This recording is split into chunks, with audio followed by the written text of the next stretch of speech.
Welcome to Small Cause Big Effect, the show where we uncover how one person's seemingly impossible decision transforms the entire world. I'm your host, and today we're diving into a story that literally changed how humanity communicates. It's the story of a college dropout from China who came to America with broken English, 8 failed visa applications, and a dream that everyone told him was impossible. His name is Eric Yuan, and in 2020, his little video conferencing app called Zoom became the lifeline that kept the world connected during the darkest days of the pandemic. But this isn't just a success story. It's a masterclass in persistence, vision, and the courage to compete against giants when you have nothing but belief in a better way. Picture this. It's 2011. Skype dominates video calling with 663 million users. Cisco's WebEx owns the corporate market. Google is launching Google Plus Hangouts. Microsoft has Link. Facebook is building video features. Every tech giant on Earth is fighting for video communication supremacy. And into this battlefield walks Eric Yuan, a 41-year-old engineer with no funding, no team, and an idea that his former colleagues thought was career suicide. He's going to build a video platform that's better than all of them, from his bedroom, while everyone laughs at the impossibility of it all. Today, Zoom is worth over $20 billion. Eric Yuan is a billionaire, and we all learned his company's name when the world went into lockdown and suddenly everyone needed to video chat with everyone. But the real story isn't about the pandemic windfall. It's about the 10-year journey of relentless iteration, customer obsession, and the small cause that created one of the biggest effects in modern communication history. Act 1. The dream that wouldn't die. Love, distance, and 8 rejections. To understand Eric Yuan's obsession with video communication, we need to go back to 1987. Eric is 17 years old, living in Tai'an, a small city in eastern China. He's a computer science student at Shandong University of Science and Technology, and like most teenagers, he's fallen in love. The problem? His girlfriend lives 10 hours away by train. In 1987, China, long-distance relationships meant expensive phone calls that lasted minutes, letters that took weeks, and train journeys that cost a month's allowance. For a college student, staying connected with someone you love who lives far away was nearly impossible. But Eric Yuan wasn't just any college student. He was the kind of person who looked at problems and saw engineering challenges. While other people complained about long-distance relationships being hard, Eric started dreaming about a future where you could see and talk to anyone, anywhere, instantly, for free. This wasn't just a teenage fantasy. This was the seed of an obsession that would define his entire career. He imagined a world where distance meant nothing, where you could have face-to-face conversations with people on the other side of the planet as easily as talking to someone in the same room. Fast forward to 1994. The internet is just beginning to emerge, and Eric Yuan reads about something called the World Wide Web. Most people in China had never heard of it, but Eric sees the same thing that Jeff Bezos saw: the infrastructure for a completely different kind of future. He makes a decision that will change everything.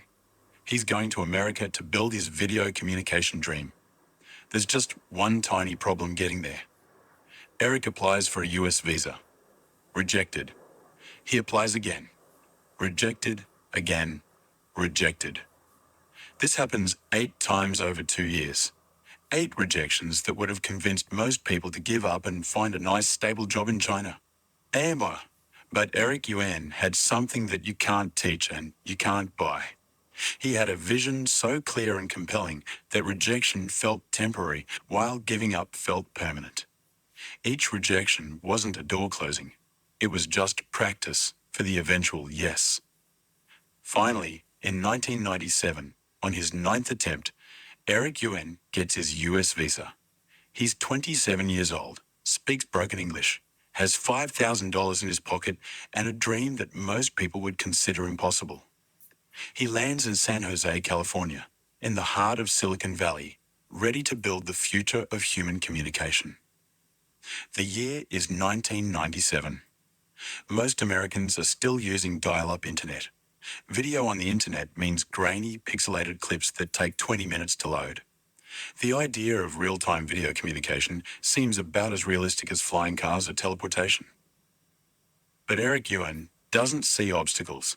He sees a 20-year head start on everyone else who hasn't figured out that video communication is inevitable. He just needs to be patient enough and stubborn enough to build it before anyone else realizes what's coming. Act 2. The WebEx years. Learning to build the impossible. Eric Yuan's first job in America was at a company called WebEx, and it was perfect training for what was coming next. WebEx was trying to solve the same problem that Eric cared about: how to connect people through technology.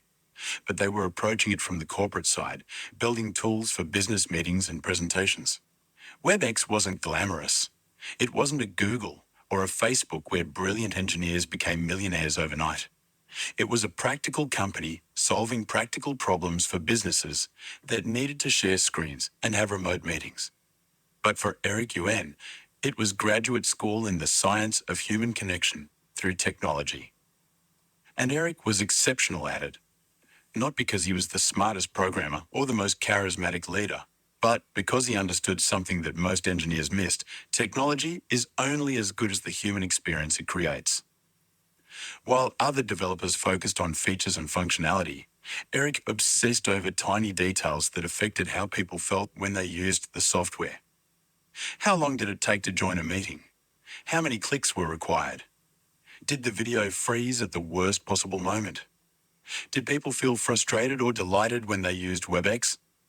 This human-centered approach to engineering made Eric incredibly valuable at WebEx. He rose through the ranks, becoming VP of Engineering, leading teams, shipping products that millions of people used every day.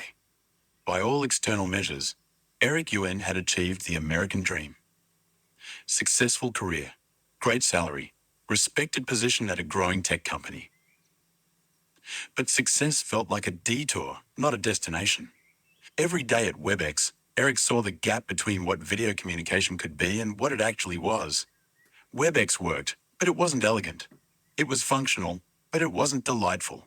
It solved business problems, but it didn't fulfill the deeper vision that had brought Eric to America: seamless, joyful, human connection through technology. The breaking point came during a WebEx board meeting in 2011. Eric had been at the company for 14 years, had climbed as high as he could go, and was listening to executives discuss the company's future. That's when he realized something that changed everything. WebEx was never going to become the product he dreamed of building. It wasn't anyone's fault. WebEx had customers, revenue, shareholders, and a business model that worked. They couldn't start over and rebuild everything from scratch just because Eric Yuan had a vision of something better. They were successful, and success creates its own momentum that's very hard to change. But Eric had a choice. He could stay at WebEx, collect his salary, and spend the next 20 years incrementally improving a product that would never become his vision. Or he could leave everything behind and start over, with no guarantee of success, no funding, and no team. Using the same framework that drove Jeff Bezos from Wall Street to his garage, Eric asked himself what he would regret more: trying and failing, or never trying at all. And the answer was obvious.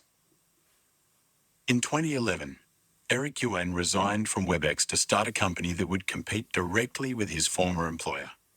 He was 41 years old, starting over from zero, with nothing but 14 years of experience and a vision that everyone thought was impossible. Act 3. The bedroom startup. Building Zoom with zero resources. When Eric Yuan left WebEx to start Zoom, he didn't rent an office or hire a team or raise venture capital. He went home to his bedroom and started coding. Picture this: a 41-year-old executive who just walked away from a 6-figure salary and stock options, sitting in his bedroom at a folding table, writing code for a video conferencing app that he hoped would somehow compete with billion-dollar companies. This wasn't a typical Silicon Valley startup story. Eric didn't have access to Sand Hill Road venture capitalists or Stanford MBA co-founders. He had his laptop, his experience, and an obsessive belief that video communication could be better than what currently existed. But Eric had something that most bedroom startups don't have. He knew exactly what he was building and why. This wasn't a young entrepreneur trying to figure out what problem to solve. This was an experienced engineer who had spent 14 years learning what was wrong with existing solutions and exactly how to fix it. The challenge was enormous. He was trying to build software that would compete with Skype, which had 663 million users. WebEx, his former company, dominated corporate video conferencing. Google was launching Google Plus Hangouts with unlimited resources. Microsoft was building Lync with their massive enterprise sales force. How do you compete with that? How does one person in a bedroom build something better than teams of hundreds of engineers at the biggest tech companies in the world? Eric's answer was elegantly simple. You don't try to do everything better. You do one thing perfectly. While his competitors were building Swiss Army knives, Eric was building a samurai sword. That one thing was the core video conferencing experience. Not file sharing, not instant messaging, not project management, not social networking. Just video calls that worked flawlessly, every time, for everyone. This focus became Zoom's secret weapon. While Skype users dealt with connection problems and frozen video, while WebEx users struggled with complicated interfaces and installation issues, while Google Hangouts users needed Google accounts and Chrome browsers, Zoom users just clicked a link and were instantly in a perfect video call. But building great software in your bedroom is only half the challenge. The other half is finding customers when you have no marketing budget, no sales team, and no brand recognition. Eric's solution was pure entrepreneurial hustle, combined with engineering perfectionism. He would find anyone who needed video conferencing, small businesses, schools, non-profits, startups, and offer them Zoom for free in exchange for feedback. Then he would obsess over that feedback. If someone said joining meetings was confusing, Eric would rewrite the entire onboarding flow. If someone complained about audio quality, he would spend weeks optimizing audio codecs.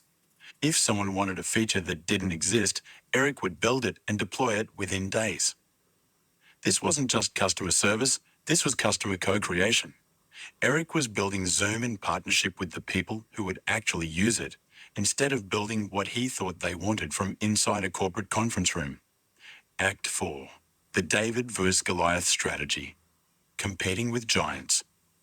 By 2012, Eric had been working alone in his bedroom for over a year. He had a working product, a handful of users, and absolutely no money. Most reasonable people would have started looking for investors or maybe gone back to WebEx with their tail between their legs. But Eric Yuan wasn't most reasonable people. He was a patient, methodical engineer who understood that competing with giants required a completely different playbook than competing with startups. The key insight that separated Zoom from everyone else was this. While his competitors were focused on features, Eric was focused on reliability. While they were adding bells and whistles, Eric was making sure the basic experience was absolutely perfect. Think about how revolutionary this was. In 2012, video calling was synonymous with frustration. Dropped calls, frozen video, audio delays, connection problems, complicated setup processes. People used video calling when they had to, not because they wanted to. Eric realized that if he could make video calling actually work reliably, he wouldn't need to compete on features. He would be competing on something much more fundamental: trust. This focus on reliability over features seemed crazy to everyone except Eric's growing user base. While Skype was adding games and social features, while WebEx was building complex enterprise integrations, while Google was connecting Hangouts to Google+, Eric was obsessing over connection algorithms and audio optimization. But here's what his competitors didn't understand in video communication. Reliability isn't just a feature, it's the foundation that makes everything else possible. You can have the best screen sharing in the world, but if your video freezes during important meetings, none of that matters. Eric's bedroom became a laboratory for solving the technical challenges that no one else was prioritizing. How do you maintain video quality on slow internet connections? How do you handle dozens of participants without lag? How do you make joining a meeting so simple that your grandmother could do it? These weren't glamorous problems, but they were the problems that determined whether people would actually use video communication in their daily lives or just tolerate it when absolutely necessary. By 2013, word was starting to spread about this little video conferencing app that actually worked. Not through marketing campaigns or PR announcements, but through the oldest form of startup growth, people telling their friends about something that solved a real problem. The growth was organic and explosive. Users weren't just trying Zoom and moving on.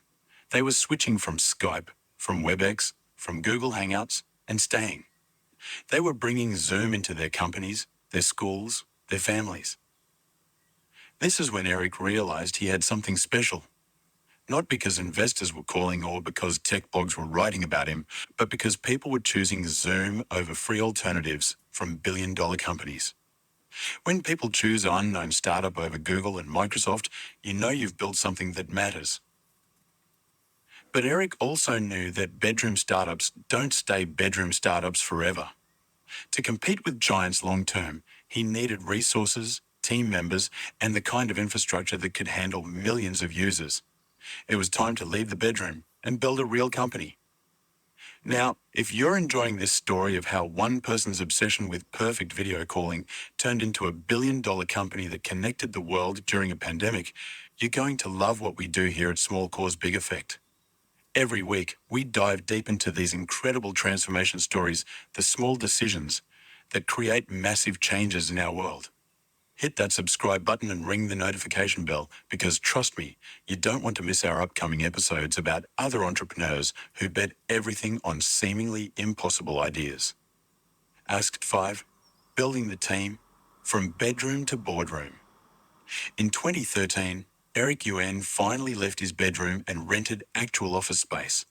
But hiring his first employees presented a unique challenge.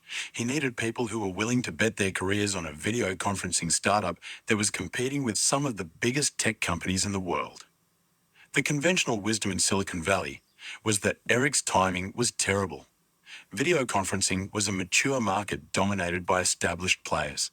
Skype had network effects, WebEx had enterprise relationships, Google had unlimited resources.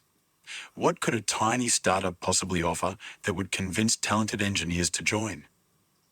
Eric's answer was simple but compelling. The chance to build something that people would actually love using, instead of something they had to tolerate using.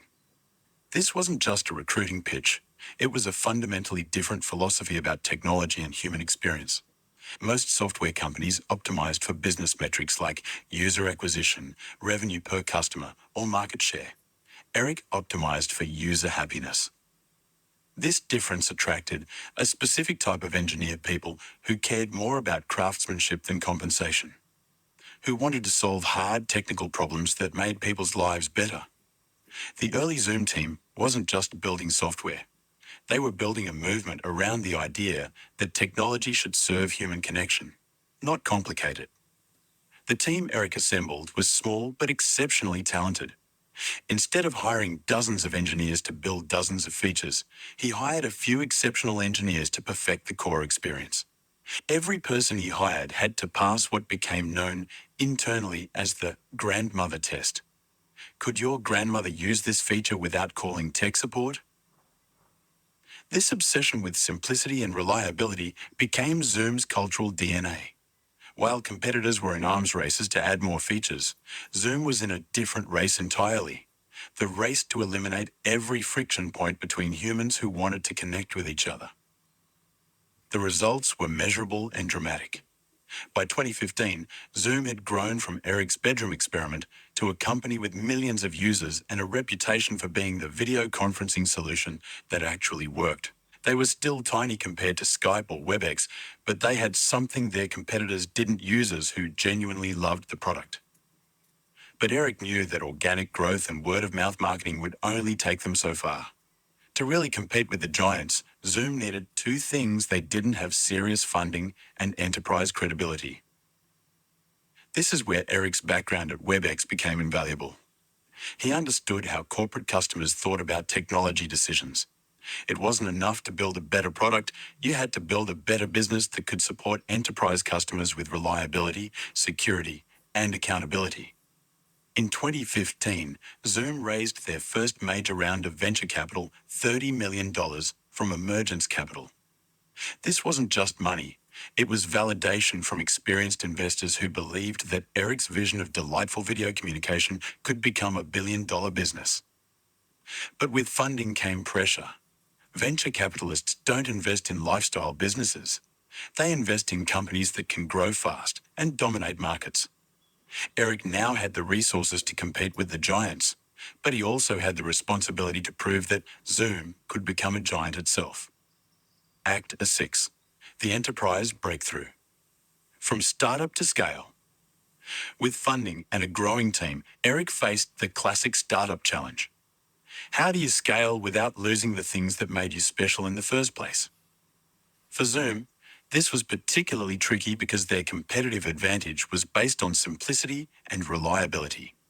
As they added enterprise features, customer support systems, and sales processes, they risked becoming just another corporate software company that prioritized business customers over user experience. Eric's solution was to treat scaling like an engineering problem. Instead of just hiring more people and building more features, he focused on systematizing the principles that made Zoom different from its competitors. For example, every new feature had to pass rigorous testing, not just for functionality, but for user experience. Could someone join a Zoom meeting from their phone while walking through an airport? Could a teacher start a video call with 30 students without needing IT support? Could a grandmother video chat with her grandchildren without reading a manual? This systematic approach to user experience became Zoom's secret weapon in the enterprise market. While competitors like WebEx and Microsoft Lync focused on feature checklists and integration capabilities, Zoom focused on making corporate video conferencing feel as natural as a phone call. The breakthrough came when large companies started choosing Zoom, not because it had more features than the competition, but because their employees actually wanted to use it. This was revolutionary in enterprise software, where user adoption was usually a problem that companies solved with training programs and IT policies. With Zoom, user adoption solved itself. Employees would try Zoom for one meeting, realize how much better it was than their corporate mandated video conferencing solution, and start using it for everything. IT departments would discover that Zoom was already being used throughout their organization before they had officially evaluated it. This bottom-up adoption pattern allowed Zoom to grow inside large organizations organically, the same way it had grown among small businesses and individual users. Instead of selling to executives who would mandate usage, Zoom was being chosen by the actual people who had to use video conferencing every day. By 2017, Zoom had reached an inflection point. They were no longer a small startup competing with giants. They were becoming a giant themselves. They had millions of users, hundreds of employees, and enterprise customers around the world. But Eric never forgot the lesson from his WebEx days. Success creates momentum that can take you away from your original vision if you're not careful.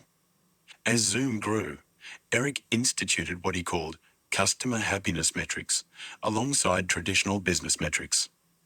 These weren't just customer satisfaction surveys. They were deep measurements of how people felt when they used Zoom. Did they look forward to video meetings or dread them? Did they have technical problems that frustrated them? Did they recommend Zoom to friends and colleagues? This focus on happiness over growth might seem naive in the competitive world of enterprise software, but it was actually brilliant strategic thinking. In a market where customers had lots of alternatives, the companies that made people happiest would win in the long run. Act 7. The IPO and the setup for history. Going public. In April 2019, Zoom went public in one of the most successful IPOs in tech history. The company that started in Eric Yuan's bedroom was suddenly worth $16 billion, and Eric became a billionaire overnight. But the IPO wasn't the end of the story. It was the setup for something nobody could have predicted. As Zoom went public, the world was about to face a crisis that would make video communication essential for literally everyone on Earth. The IPO timing was perfect, but not for the reasons anyone expected. Zoom went public with a strong business, profitable growth, and a clear path to dominating the enterprise video communication market.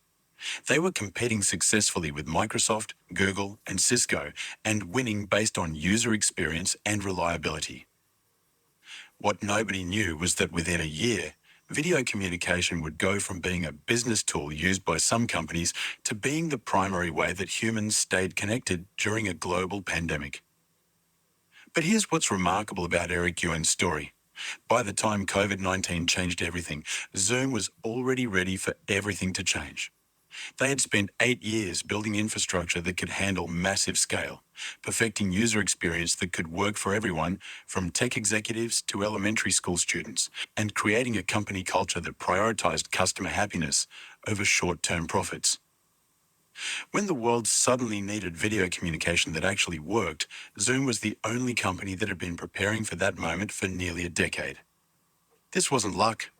This was the result of Eric's original vision finally becoming reality. He had always believed that video communication would eventually become as common as phone calls. He just didn't know it would happen all at once, in a matter of weeks, because of a global pandemic. The COVID-19 lockdowns that began in March 2020 created the largest work-from-home experiment in human history. Suddenly, every business meeting, school class, family gathering, and social interaction needed to happen through video communication. Skype crashed under the load. Microsoft Teams struggled with reliability issues. Google Meet had connection problems, but Zoom, the little bedroom startup that had spent 8 years obsessing over reliability and user experience, handled the unprecedented demand flawlessly. In just a few months, Zoom went from being a successful business software company to being the communication lifeline that kept the world connected during the darkest days of the pandemic. But the most remarkable part of this story isn't that Zoom succeeded during COVID-19. It's that Eric Yuan had been building for this moment since 1987, when he was a 17-year-old college student who couldn't afford to visit his girlfriend and started dreaming about a world where distance didn't matter. Act 8, the pandemic moment. When the world needed Zoom, March 2020, was when Eric Yuan's 33-year vision finally became reality, but not in the way anyone expected. When COVID-19 forced the world into lockdown, video communication went from being a nice-to-have business tool to being absolutely essential for human survival. Schools closed and needed to continue teaching students remotely. Businesses shut down offices but needed to keep teams connected. Families were separated by quarantine but needed to stay in touch. Religious services, medical appointments, therapy sessions, birthday parties, weddings, funerals, everything moved online. And suddenly, the reliability and simplicity that Eric had obsessed over for 8 years became the difference between connection and isolation for hundreds of millions of people. The numbers were staggering. In December 2019, Zoom had about 10 million daily users. By April 2020, they had 300 million daily users. They scaled 30x in 4 months, handling load that would have broken almost any other technology platform. But Zoom didn't just handle the traffic, they maintained the same level of reliability and user experience that had made them successful in the first place. While other video platforms crashed, lagged, or became unusable under the unprecedented demand, Zoom kept working. This wasn't just good engineering. This was the result of Eric's foundational philosophy that reliability wasn't optional in video communication. Every technical decision Zoom had made since 2011 was designed to handle scale gracefully while maintaining quality. While competitors had focused on adding features, Zoom had focused on building infrastructure that could adapt to anything. While competitors had optimized for specific use cases, Zoom had optimized for universal usability. The result was that when the world suddenly needed video communication that worked for everyone, from Fortune 500 CEOs to kindergarten students to grandparents who had never used a computer, only Zoom was ready. But the pandemic's success created new challenges that Eric had never anticipated. Zoom became so central to daily life that it faced scrutiny about privacy, security, and the social implications of video communication, replacing in-person interaction. Eric's response to these challenges revealed the leadership principles that had guided Zoom from the beginning. Instead of defensive corporate responses, Eric took personal responsibility for making Zoom worthy of the trust that hundreds of millions of people were placing in it every day. They invested hundreds of millions of dollars in security improvements, hired experts to address privacy concerns, and implemented features to prevent Zoom bombing and other misuse of their platform. This wasn't just damage control. This was Eric applying the same customer-obsessed thinking that had built Zoom in the first place. If people were trusting Zoom with their most important conversations, Zoom needed to be worthy of that trust. By the end of 2020, Zoom had become more than a software company. It had become the infrastructure that enabled human connection during the most isolating period in modern history. Eric Yuan, the college dropout who had spent 14 years learning how to build video communication software, had created the platform that kept the world together when everything else was falling apart. But perhaps the most remarkable thing about Eric's story is that the pandemic windfall wasn't the goal. It was the validation of a vision that began with a teenager in China who couldn't afford to visit his girlfriend and decided to spend his life making distance irrelevant. Conclusion: the small cause that connected the world. So let's go back to where this story began, with a 17-year-old college student in China who was frustrated by the difficulty of staying connected with someone he loved who lived far away. Just that frustration, that small personal problem, became the driving force behind a 33-year journey that transformed how humans communicate with each other. Eric Yuan didn't set out to build a billion-dollar company or to become the person who kept the world connected during a pandemic. He set out to solve a simple problem, making it easy for people who care about each other to see and talk to each other, regardless of distance. But here's what makes Eric's story a perfect example of how small causes create big effects.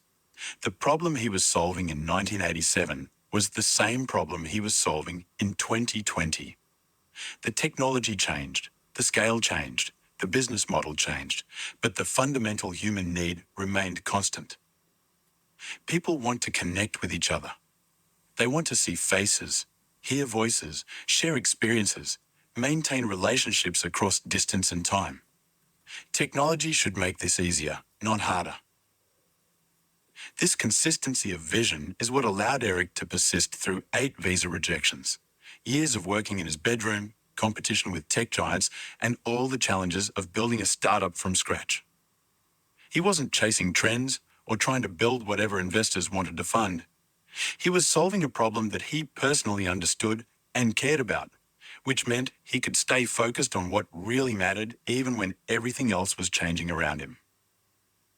The lesson here isn't just about entrepreneurship or technology, it's about the power of personal mission. When you're trying to solve a problem that you genuinely experience and care about, you have advantages that can't be replicated by larger companies with more resources. You understand the problem at a deeper level because you've lived with it. You care about the solution more than people who are just trying to build a business. You can persist through challenges that would stop people who are only motivated by financial success. And most importantly, you can recognize when you've actually solved the problem, instead of just building something that looks like a solution, but doesn't actually work in real life. This is why Zoom succeeded where so many other video communication companies failed. Eric wasn't building software, he was solving his own problem and sharing that solution with everyone else who had the same need. The garage where Amazon started is famous because it represents the humble beginnings of e-commerce. Eric Yuan's bedroom represents something equally important, the humble beginnings of the video communication revolution that made remote work, online education, and digital connection possible for everyone. But unlike some startup origin stories, Eric's bedroom wasn't just where Zoom started. It was where the principles that made Zoom successful were established.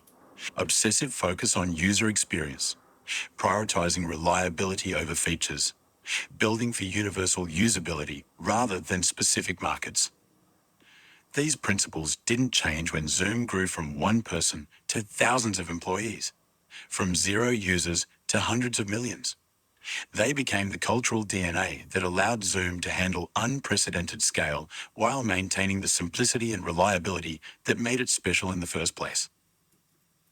Before we wrap up today's episode, I want to talk directly to anyone listening who has their own bedroom startup dream. Maybe you're working on something that seems impossible, competing with giants, trying to solve a problem that everyone says is already solved. Eric Yuan's story proves that small causes can create massive effects, but only if you're solving a real problem that you genuinely understand and care about. If this story resonates with you, if you believe that one person with the right vision can change how the world works, then you belong in this community. Hit that subscribe button, turn on notifications, and join the thousands of listeners who are learning to recognize these transformational moments. Because your bedroom moment might be closer than you think, and we want to be here to tell your story when it changes the world. Eric Yuan didn't just build a video conferencing app, he fulfilled a promise he made to himself as a teenager, that distance would never again separate people who wanted to connect with each other. The college dropout who couldn't get a visa became the person who made video communication accessible to everyone. The engineer who left a secure job to work in his bedroom became the CEO whose company kept the world together during its most challenging time. And maybe that's the most important lesson from Eric's story. The problems you face in your own life aren't just personal challenges. They might be universal human needs that nobody has figured out how to solve yet. The frustration you feel with existing solutions might be the beginning of something that changes the world. That's it for today's episode of Small Cause, Big Effect. Remember, the next time someone tells you that your market is too competitive or your idea is too simple, just remember that in 2011, everyone thought video conferencing was a solved problem dominated by unbeatable giants. The difference between impossible and inevitable is usually just one person who cares enough to keep building until they get it right. Until next time, keep dreaming big, building small, and remember, the world is always looking for someone who can solve old problems in new ways. Maybe that someone is you. Maybe your bedroom is the next famous startup origin story. And maybe your small cause will create the next big effect that transforms how humans connect with each other. And if this episode inspired you to think differently about persistence, competition, and following your vision even when everyone thinks you're crazy, show us some love with a like. Share this story with someone who needs to hear it, and we'll see you next week for another incredible story of transformation.